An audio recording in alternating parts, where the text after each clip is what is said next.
recent survey shows that nearly half of Americans want to communicate more often with loved ones. But imagine not being able to phone home or even text your friends and family. Comedian and social experimenter Mark Malkoff embarked on a unique one-week no phone challenge. Now he's here to tell us about it. Good morning to you, Mark. Hey, good morning. You know, a lot of us probably know your work, although we may not know your name. Tell us about some of the other social experiments you've done, and then this most recent no phone challenge as well. Sure. The things that I'm most known for is I did a project called Mark Lives in IKEA, where I lived and slept in IKEA for an entire week.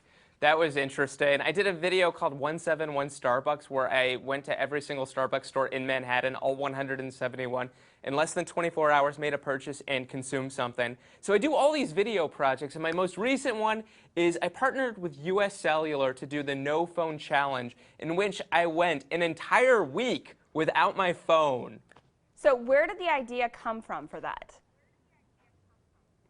I'm one of these people, maybe you're like this too, where I'm on my phone a lot. I am, always using the texting. I'm using it to be connected to friends and family.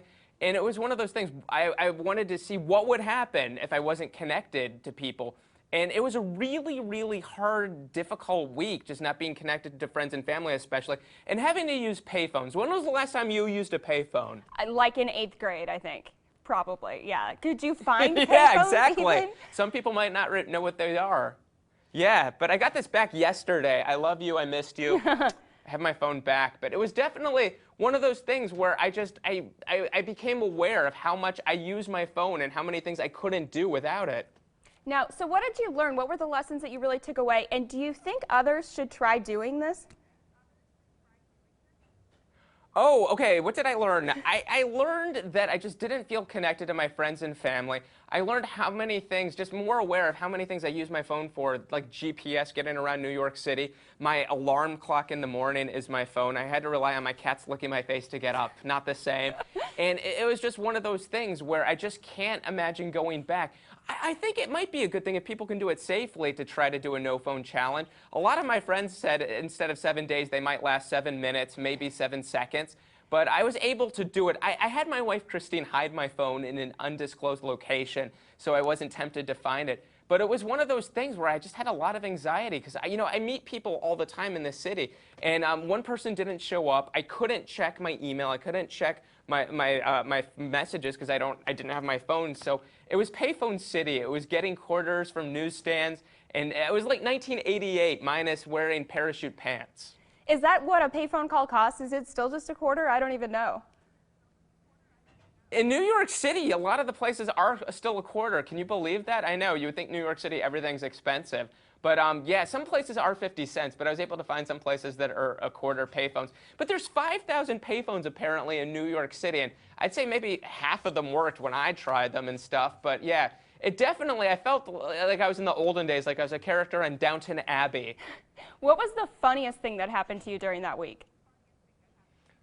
Okay, one of the funniest things I would say is that I missed Facebook, so I went out to Times Square with a megaphone and I shouted out my status to tourists.